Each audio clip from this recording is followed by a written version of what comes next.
우리 하나님 말씀을 같이 보도록 하겠습니다. 하나님의 말씀은 마태복음 22장 23절부터 30절까지 말씀입니다. 신약성경책 38쪽입니다.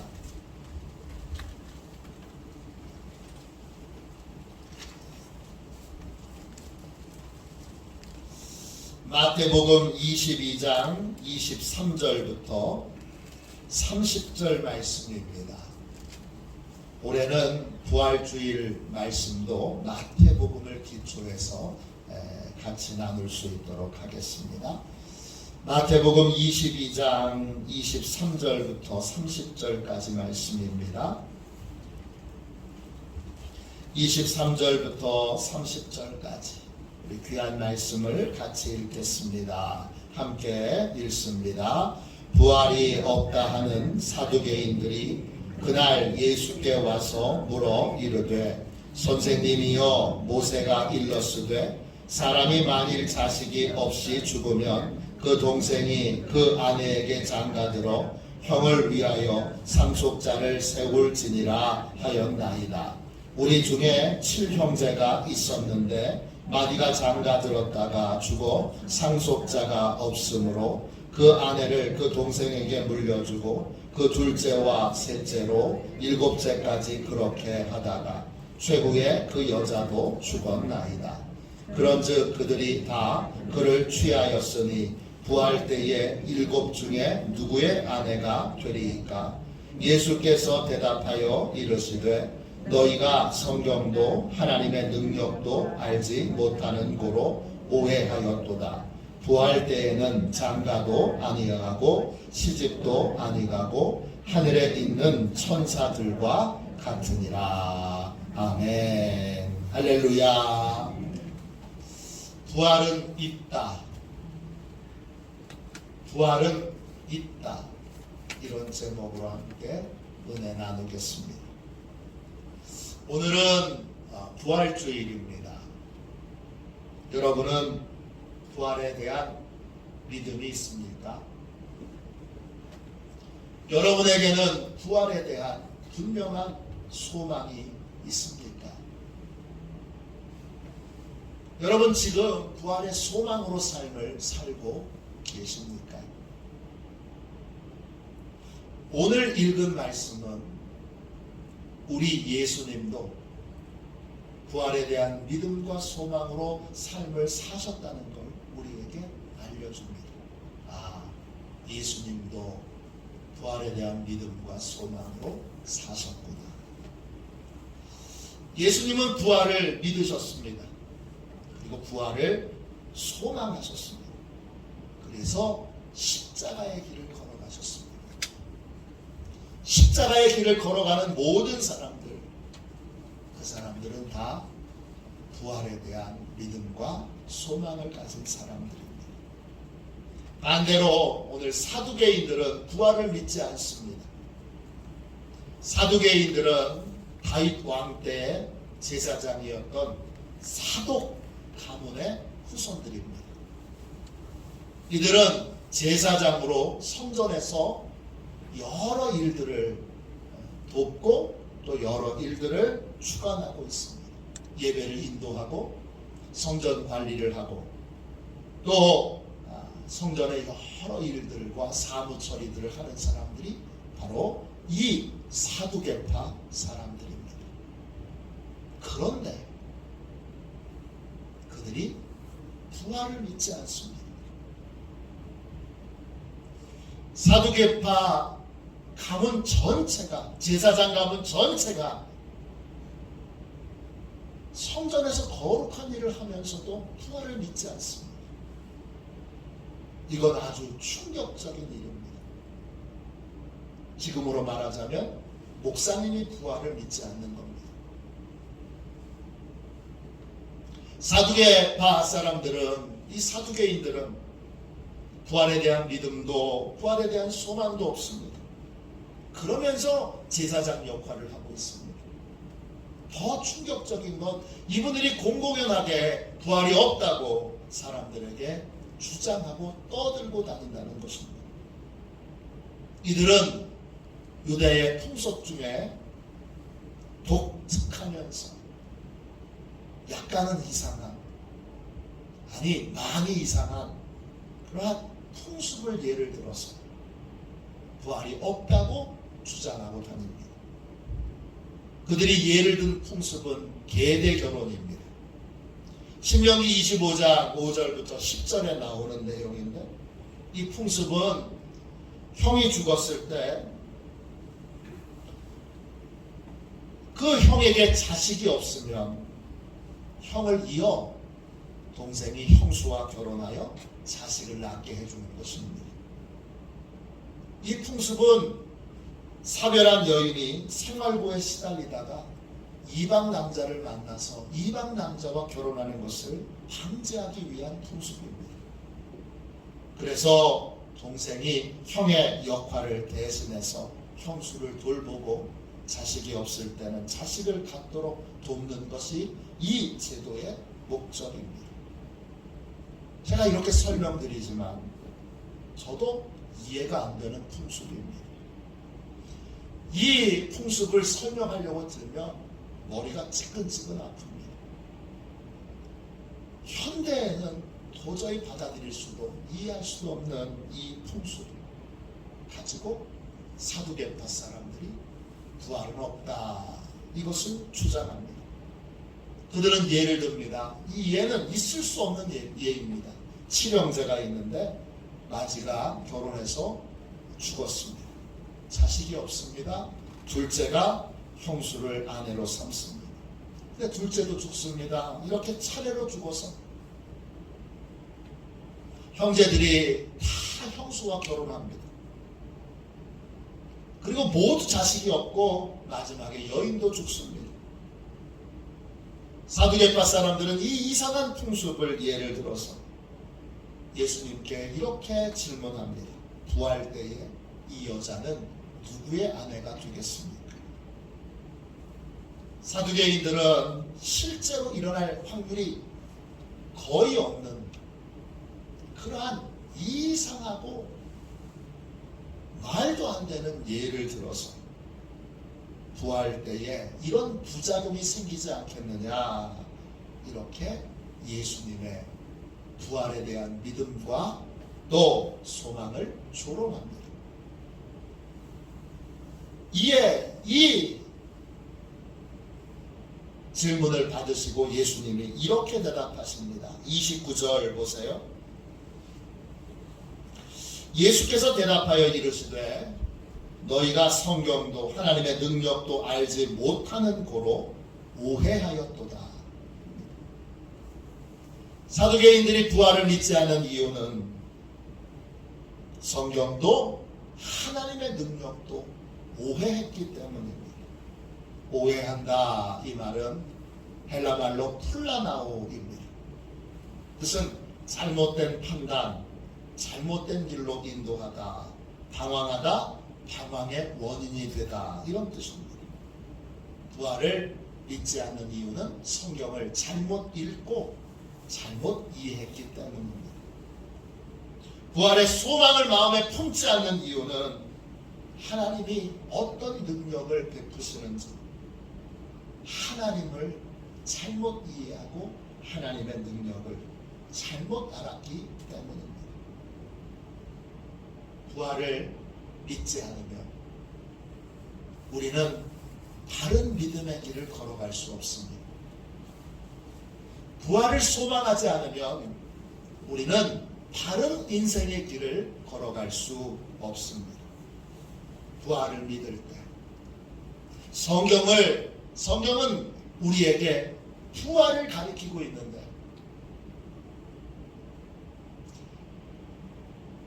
그 성경을 통해서 부활을 믿고 부활을 알게 될 때 우리는 인생의 방향을 바로잡을 수 있고 성경에 담겨있는 복음의 놀라운 은혜를 바로 체험할 수 있게 됩니다. 부활은 뭐냐? 부활은 바른 인생을 걸어가게 만드는 인생의 나침판입니다. 여러분은 부활을 믿으십니까? 진짜 부활을 믿으십니까? 성경도 너무 잘 알았고, 교회도 성전도 너무 잘 알았고, 성전에서 이루어지는 행정도 너무 잘 알았던 사두개파 사람들은 부활을 믿지 않습니다. 이 사실은 우리에게 중요한 교훈을 줍니다. 교회 안에도 부활을 믿지 않는 사람들이 있을 수 있다는 것입니다. 교회 생활에 익숙해지고 성경에 대한 기본적인 개요는 다 알고, 또 교회에서 여러 행정적인 처리들을 어떻게 하는지도 다 잘 알아도 부활을 믿지 않는 사람이 있을 수 있습니다. 우리 중에는 어떨까요? 우리 중에도 있을 수 있습니다. 부활을 믿지 않는 사람은 성경에 나와 있는 어떤 진리도 실제로는 믿지 않는 것입니다. 왜냐? 부활이 믿음의 결론이기 때문입니다. 부활을 믿지 않는 사람은 겉모습은 믿음의 사람이지만 믿음의 내용이 없는 삶을 살게 됩니다. 껍데기 그리스도인으로 사는 이유. 오늘 사두개인들이 외식하는 신앙을 가졌던 이유, 그건 진짜 부활을 믿지 않았기 때문입니다. 거칠의 신앙을 버리고 내용이 있고 의미가 있는 진짜 믿음의 삶을 살려면 우리는 이 부활주일에 나의 부활신앙을 점검해야 합니다. 오늘 우리는 이 말씀을 통해 나의 부활신앙을 확인하고 점검하는 복된 시간을 갖겠습니다. 이 시간을 통하여 여러분이 다시 한번 뜨겁게 부활신앙을 회복하는 은혜가 있기를 주님의 이름으로 축원합니다. 먼저 부활이 무엇인지 살펴보겠습니다. 부활이 뭡니까? 부활은 죽은 사람이 다시 살아나서 영원히 죽지 않는 겁니다. 생명 연장이 아닙니다. 소생이 아닙니다. 나사로는 부활한 것이 아닙니다. 생명이 연장된 것입니다. 나사로는 죽었다가 다시 살아났지만 결국 다시 죽습니다. 이건 부활이 아닙니다. 그러면 우리는 부활을 통해 중요한 사실을 깨닫게 되지요. 예수님은 지금 살아계십니다. 왜요?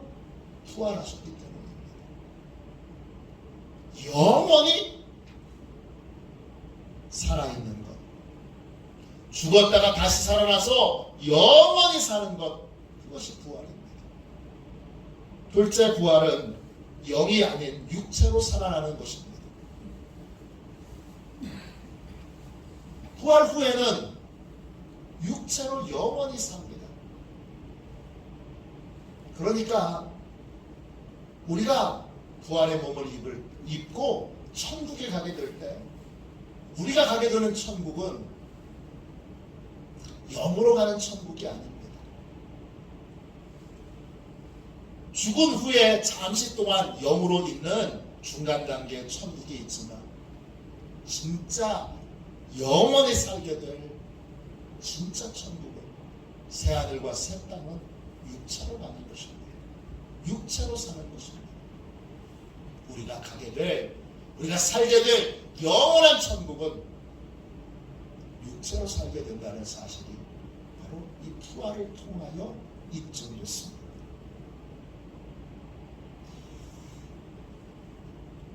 그러면 부활하신 예수님은 지금 어디 계시죠? 승천하셔서 하나님 보좌 우편에 계십니다. 우리는 죽은 분을 추모하는 예배를 드리는 것이 아니라 우리는 지금 생생히 살아있어 역사하시는 분이 우리의 주님이시고 우리의 예배의 대상입니다. 지금 예수님은 하나님 보좌 우편에서 온 우주 만물을 다스리고 계시고 우리의 기도에 응답하고 계시고 교회를 세우시며 성도들을 보호하시며 성도들을 돌보고 계십니다. 지금 예수님은 영이 아닌 육체를 가진 존재로 하나님 보좌 우편에 앉아 계십니다. 부활을 믿지 않는 건 지금 살아서 역사하시는 예수님을 생생하게 살아서 역사하시는 주님을 믿지 않는 것입니다. 부활을 믿지 않을 때 그 사람은 생생하게 예배를 드릴 수도 생생하게 기도를 드릴 수도 없습니다. 또 매일매일 생생하게 주님의 인도를 받을 수도 없습니다.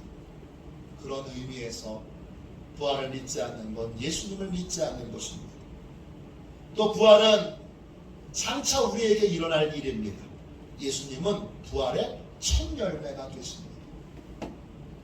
우리가 맞이하게 될 부활은 크게 두 가지가 있습니다. 예수 믿는 자의 부활이 있고 예수 믿지 않는 자의 부활이 있습니다. 요한복음은 이것을 생명의 부활과 심판의 부활로 그렇게 구분합니다. 사도행전은 의인의 부활과 악인의 부활로 구분합니다. 부활에는 다 똑같은 부활이 아니라 의인의 부활과 또 악인의 부활, 생명의 부활과 심판의 부활이 있습니다. 예수 믿는 자들은 예수님께서 죄값을 다 치러주셨기에 이제 부활하여 영광과 상급을 얻게 됩니다. 영광의 부활에 참여하게 됩니다. 그러나 죄의 문제를 해결받지 못한 사람들은 죄의 문제를 해결받지 못했기에 부활하여 육체를 입고 영원한 형벌에 처해지게 됩니다. 그게 지옥입니다. 초대교회 성도들은 영광의 부활을 사모했습니다. 그래서 모든 핍박을 이겨냈습니다. 고문을 당하고 조롱을 받고 채찍을 맞고 옥에 갇히고 또 심지어 돌에 맞고 심지어 톱으로 켜는 고문을 당해도 또 사형을 당하고 또 죽임을 당해도 구차히 살려달라고 구하지 않고 순교의 길을 당당히 걸어갔습니다. 그들이 그런 길을 걸어갈 수 있었던 이유는 생생한 부활의 소망을 품고 영광의 부활에 참여하기 위해 더 좋은 부활을 사모하여 그 길을 걸어갔던 것입니다.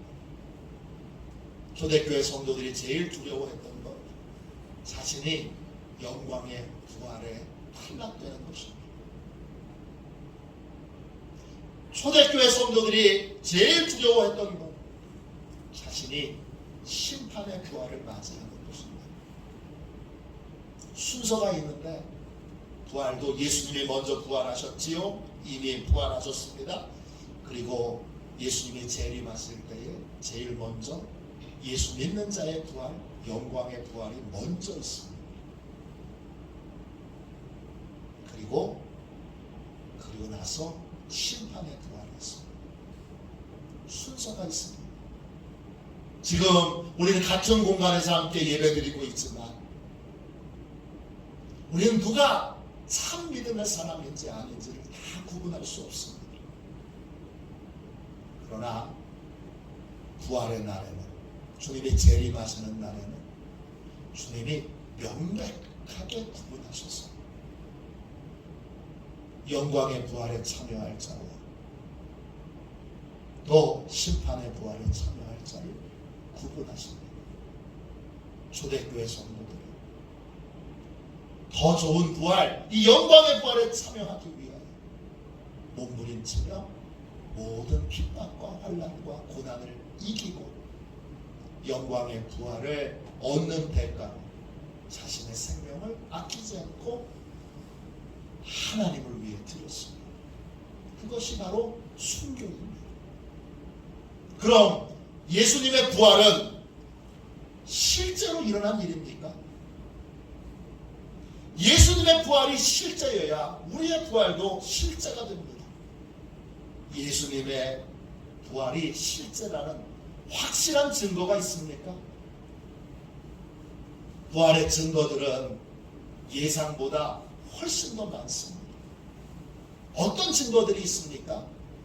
첫 번째, 부활을 목격한 사람들의 숫자가 여러분 500명이 넘습니다. 고린도전서 15장 3절부터 8절까지 말씀입니다.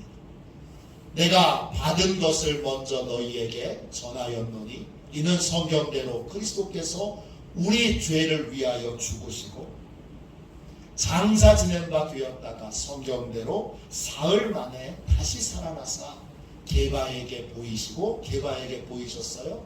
후에 12제자에게와 그 후에 500여 형제에게 일시에 보이셨나니 그 중에 지금까지 대다수는 살아있고 어떤 사람은 잠들었으며 그 후에 야고보에게 보이셨으며 그 후에 모든 사도에게와 맨 나중에 만삭되지 못하여 남자 같은 내게도 보이셨느니라. 그렇습니다. 부활을 목격한 사람이 12제자 그리고 바울 그리고 500여 형제 최소한 513명 이상 됩니다. 513명 이상이 부활을 증언하고 있습니다. 500명이 넘는 사람이 입을 맞춰서 거짓말을 하는 건 불가능합니다. 더 놀라운 건 바울이 편지를 쓸 당시가 이 고린도전서를 쓸 당시가 약 55년 정도 되는데 55년 초에는 아직도 부활을 목격한 증인들이 많이 남아 있었습니다. 바울이 말합니다. 부활에 대해서 더 알고 싶다면 그들을 만나서 대화를 해보십시오. 당시 많은 부활의 증인들이 있습니다. 부활의 증인이 500명이 넘습니다. 속이거나 감추거나 가릴 수 없습니다. 두 번째, 어떤 증거들이 있습니까? 예수님을 장사 지낸 무덤이 비어 있습니다. 어떤 분들은 부활을 믿지 않는 분들은 빈 무덤이 부활의 확실한 증거가 되지 못한다고 주장합니다. 이들 중에 일부는 예수님이 죽으신 것이 아니라 잠시 기절하셨다가 깨어난 것이라고 주장합니다. 이렇게 주장하는 대표적인 사람들이 이슬람교 교도들입니다. 이들은 예수님의 부활을 이렇게 가르칩니다. 예수님이 진짜 죽었다가 부활하신 것이 아니라 잠시 기절했다가 깨어난 것이다. 이렇게 주장합니다. 그러나 예수님께서 실제로 죽으셨다가 부활하셨다는 증거는 너무나 많습니다. 예수님이 십자가에서 실제로 죽으셨다는 증거는 너무나 많습니다. 예수님은 재판을 받으시면서 채찍에 맞으십니다. 그때 채찍은 이 세 개의 갈고리에 쇠나 구슬이 박혀있나 쇠나 구슬이나 뼈 조각이 박혀있는 그러한 채찍입니다. 채찍을 탁 치면 우리가 손가락으로 핥히듯이 싹 해가지고 온 몸에 뼈 조각이 탁 달라붙습니다. 확 하면 그 뼈 조각이 등어리를 확 긁어냅니다. 채찍은 십자가형을 받기 전에 죽을 만큼 무시무시한 형벌입니다. 그래서 일부 십자가형을 받은 사람 중에는 채찍질을 당하는 그때 이미 죽은 사람들도 있습니다. 또 예수님은 십자가에 손과 발이 못에 박혔습니다. 피가 쏟아져 나옵니다. 무려 6시간 동안 피를 흘리셨습니다. 또 죽음을 확인하기 위해 로마 군병이 예수님의 심장을 찔렀습니다. 심장을 찔렀을 때 옆구리에서 피와 물이 함께 쏟아져 나왔습니다. 또 돌아가신 다음에 예수님의 시신에 여러 다양한 독한 향품이 그 무덤을 가득 채웠습니다. 향품이 있는 곳에 36시간 동안 갇혀 있다면, 그러면 죽지 않았더라도 향품 때문에 질식해서 죽었을 것입니다. 예수님은 십자가에서 확실히 죽으셨고, 예수님께서는 무덤에서 분명히 다시 살아나셨습니다. 시카고 트리뷴이라고 하는 유명한 신문의 기자였던 리스트로벨이 기절설, 예수님이 기절하셨다가 깨어나셨다는 것에 대하여 전문 의학 박사에게 소견을 물었습니다. 알렉산더 메드럴이라고 하는 박사와 인터뷰를 했는데, 이 박사는 심장, 폐, 혈액 연구소의 전문 의입니다. 메드럴 박사는 예수님께서 잠시 기절하셨다가 다시 살아나셨다는 이 기절설에 대해서 한마디로 말합니다. 그건 말도 안 되는 억측입니다.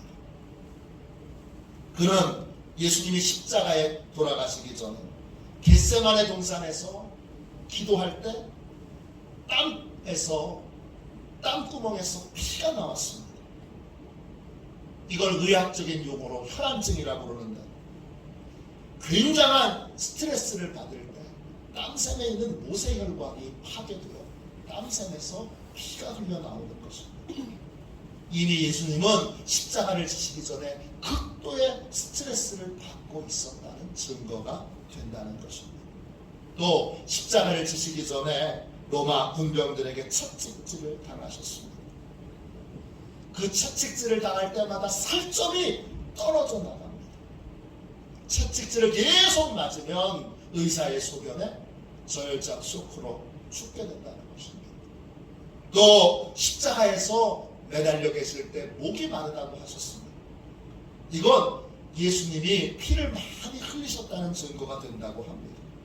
피를 과도하게 많이 흘리면 심장이 피를 퍼올리질 못합니다.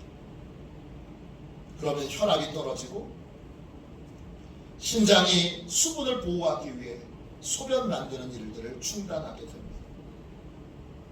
그러면 수분이 많이 모자라 많은 물을 요구하게 됩니다. 메드럴 박사는 예수님이 십자가에 못 박히셨을 때 그런 상태였다는 것입니다. 또 예수님의 손과 발에는 12cm에서 18cm 길이의 대못이 박혔습니다. 그리고 그 대못에서 많은 피가 흘렀을 것입니다. 나중에 로마 군병이 예수님의 옆구리를 찔렀을 때 피와 물이 한꺼번에 쏟아졌습니다. 이 피와 함께 물이 쏟아진 건 폐와 심장에 고여있는 액체가 쏟아진 것이라는 겁니다. 극도의 스트레스를 받으면 폐와 심장에 액체가 고이게 되는데, 폐에 액체가 고이면 능막 상출, 그리고 심장에 액체가 고이면 심낭 상출, 이렇게 부른다고 합니다. 이것이 쏟아졌다는 것, 예수님이 이미 100% 사망했다는 증거라는 것입니다. 이것이 의사의 분명한 소견입니다. 최고 전문가의 소견입니다. 그러므로 예수님이 잠시 기절하셨다 깨어나셨다는 이 기절설은 터무니없는 주장이고, 예수님은 실제로 죽으셨고 그리고 다시 살아나셨고 무덤이 비었다는 것은 바로 예수님이 부활하셨다는 분명한 증거가 됩니다. 세 번째, 어떤 증거들이 있습니까? 셋째, 제자들의 변화가 있습니다. 부활을 믿지 않는 사람들은 예수님이 돌아가신 다음에 그 예수님의 시신을 제자들이 빼돌렸을 것이라고 주장하는 사람들도 있습니다. 그러나 이것도 성경이 정확하게 알려주고 있습니다. 성경을 정확하게 읽지 않으니까 이런 오해와 억측을 하는 것입니다. 제자들은 모두 부활을 증언하다가 순교했습니다. 여러분, 제자 중에 일부가 예수님의 시신을 빼돌렸답니다. 그렇게 거짓말을 해서 예수님이 시신을 빼돌리고 예수님이 부활하셨다 이렇게 거짓말을 했다면 거짓말을 위해서 자기 생명을 내놓는 사람은 아무도 없습니다. 부활이 거짓이라면 제자들은 아무도 순교하지 않았을 것입니다. 그러나 모든 제자들이 더 좋은 부활, 영광의 부활에 참여하기 위하여 그들은 부활에 대한 믿음과 소망으로 다 순교했습니다.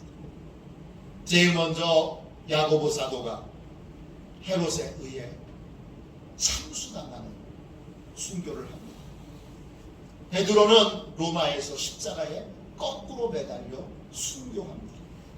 요한은 판모섬에 유배되어 그곳에서 죽습니다. 안드레는 순교할 당시에 주지사가 이렇게 말합니다. 지금이라도 예수 믿는 신앙을 포기하면 살려주마. 안드레가 말합니다. 지사님이여, 그대는 그대의 영혼을 잃지 마시고 십자가에 죽습니다. 빌립은 히에라폴리스 도시에서 복음을 전하다가 순교당합니다. 역시 십자가에 못 박혀 죽습니다.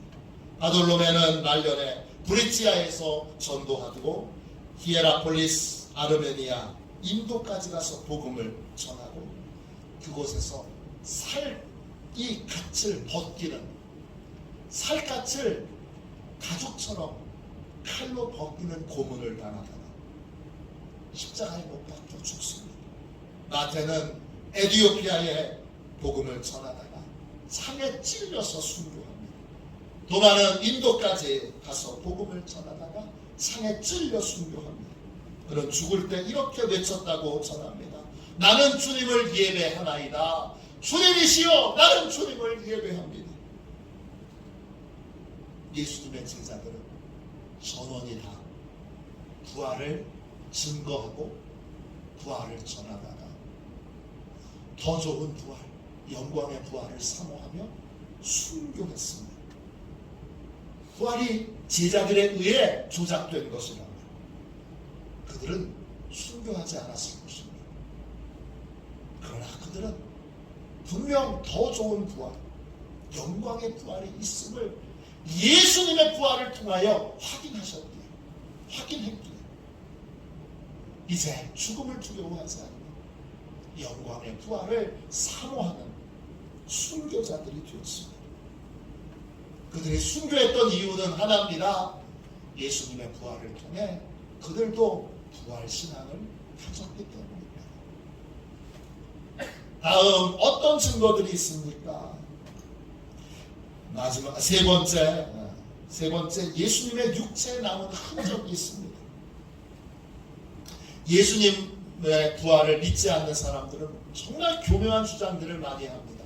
또 어떤 주장이 있었느냐 하면 예수님과 똑같은 사람을 예수님 대신해서 죽게 하고 그런 다음에 예수님 부활하셨다 이렇게 말했다고 주장하는 사람들도 있습니다. 그러나 이런 분들은 성경을 자세히 읽어보지 않고 이런 억측을 하는 것입니다. 부활하신 예수님은 제자들에게 나타나셔서 자신의 몸에 있는 십자가의 흔적을 보여주십니다. 내 손과 옆구리에 있는 못자국과 산자국을 보라고 하십니다. 십자가에 못 박혀 주님은 실제로 죽으셨고 그리고 실제로 부활하셨고 장차 우리도 다 부활하게 될 것입니다. 넷째, 마지막으로 어떤 증거들이 있습니까?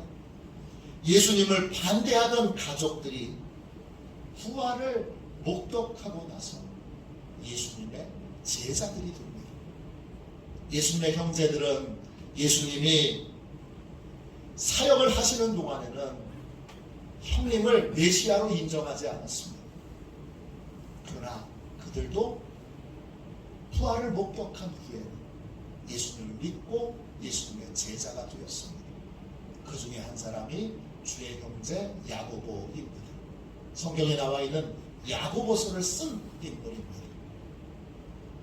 가족들도, 잘 가까웠던 피부치들도 부활을 목격하고 나서 형이 아닌, 가족이 아닌 예수님의 제자가 되었고 부활을 증거하고 부활을 전하는 사람들이 되었습니다. 영국에 프랭크 모리슨이라고 하는 분이 있습니다. 이분은 변호사이면서 동시에 기자입니다. 이분은 예수님의 부활은 터무니없는 신화다, 이렇게 확신을 갖고 조사를 하게 됩니다. 그래서 자신이 믿는 바를 열심히 연구하고 아주 집요하게 그렇게 탐험을 한 끝에 그는 부활이 진실이라는 것을 깨닫고 알게 됩니다. 그래서 부활을 반박하는 책이 아닌 부활의 진실성을 입증하는 책을 쓰게 됩니다. 그가 쓴 책이 누가 돌을 옮겼는가, 이 책입니다. 부활에 관한 아주 훌륭한 책입니다. 미국 하버드 법대에 사이언 그린리프라고 하는 유명한 교수님이 있습니다. 이분은 왜 대단하냐? 이분이 하버드 대학교의 로스쿨을 만든 분입니다. 이분은 전 세계의 사법 체계를 이루는데 혁신적인 공을 세운 분입니다. 이분이 확립한 것이 공판주의입니다. 재판은 언제나 확실한 증거에 의해서 이루어져야 한다. 이것을 주장한 사람이 바로 이 사이먼 그린리프입니다. 한 번은 강의실에서 로스쿨 학생들과 강의를 하는데 부활에 관한 이야기가 나왔습니다. 부활에 관한 토론을 하다가 이 그린리프가 이 유대교를 믿는 유대인인데 이분이 이렇게 말합니다. 당당하게 말합니다. 나는 부활을 믿지 않는다. 그러자 학생 하나가 손을 번쩍 들면서 이렇게 말했습니다. 확실한 증거를 가지고 계십니까? 확실한 증거를 가지고 하시는 말씀입니까? 그 말에 그린리프가 대답을 못합니다. 그날부터 그린리프는 재판을 준비하는 방식으로 부활을 조사하게 됩니다. 예수님의 주장과 제자들의 부활에 대한 증언들을 꼼꼼하게 살펴보고 그리고 재판장의 입장에서 부활에 관한 책을 쓰게 됩니다. 그 책이 바로 복음서 기자들의 증언입니다. 안타깝게도 아직 한국말로는 번역되어 있지 않습니다. 그는 재판하는 것처럼 철저하게 부활의 기사와 또 사건들을 조사한 결과 부활은 역사적으로 일어난 사실이라는 결론을 내리게 됩니다. 그리고 유대교에서 기독교로 개종하게 됩니다. 전도 폭발을 만든 제임스 케네디 목사님은 이런 말을 했습니다. 부활에 대한 연구를 한 사람 중에 부활을 믿지 않는 사람을 본 적이 없다. 부활은 있습니다. 부활에 대한 연구와 조사를 조금만 해봐도 부활이 실제로 일어난 일이고 부활이 성경에서 얼마나 중요한 일인지를 명백하게 알게 됩니다. 신학대학을 졸업하고 대학원을 졸업하고 목회 초년병으로 나갔던 저도 부활을 잘 몰랐습니다. 그러다가 우연한 기회에 사도신경을 강해하게 됐습니다. 처음에 시작할 때는 큰 기대 없이 사도신경을 꼼꼼하게 가장 기초적인 믿음의 내용이니까 사도신경을 꼼꼼하게 가르쳐야 되겠다 싶어서 강해를 시작했는데 강해 중간에 부활을 만났습니다. 그리고 부활을 대하여 강의를 해야 되니까 설교를 해야 되니까 그러니까 연구를 하고 공부를 하면서 부활이야말로 복음의 핵심이고 초대교회 모든 성도들이 전했던 것이 부활이고 그리고 믿음의 결론이 부활이고 믿음의 소망이 부활이고 왜 예수 믿느냐? 영광의 부활에 참여해야 하기 때문인 것을 알게 됐습니다. 왜 초대교회 성도들이 핍박과 환난 중에도 자기 생명을 내어주면서도 왜 순교했느냐?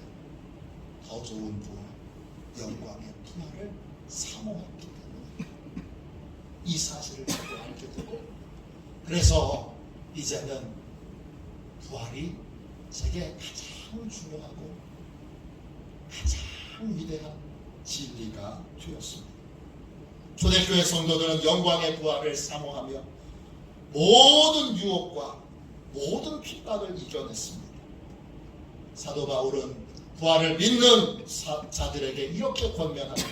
고린도전서 15장 57절 58절입니다. 우리 주 예수 그리스도로 말미암아 우리에게 승리를 주시는 하나님께 감사하노니 그러므로 내 사랑하는 형제들아 견실하며 흔들리지 말고 항상 주의 일에 더욱 힘쓰는 자들이 되라. 이는 너희 수고가 주 안에서 헛되지 않은 줄 알리라. 왜 우리의 수고가 헛되지 않습니까? 왜 우리의 믿음이 헛되지 않습니까? 영광의 부활에 참여할 수 있기 때문입니다. 영광의 부활이 우리를 기다리고 있기 때문입니다. 오늘 이 부활주의를 맞이하여 거칠의 신앙, 껍데기의 신앙을 다 버리고 어떤 핍박과 어떤 환난과 어떤 어려움이 있더라도 심판의 부활은 참여하지 않고 반드시 더 좋은 부활, 영광의 부활에 참여하는 그러한 복된 은혜를 누리기로 결단하고 진실한 믿음으로 믿음을 회복하는 복된 화도시온의 가족들 되시기를 주님의 이름으로 축원합니다. 우리 함께 찬송하고 우리 통성으로 같이 기도합시다. 165장 1절만 찬양합시다. 1절만 찬양하고 부활의 믿음, 부활의 소망으로 자기 십자가를 지고 십자가의 길을 열심히 믿음으로 걷는 그러한 믿음의 사람들이 되도록 함께 기도합시다.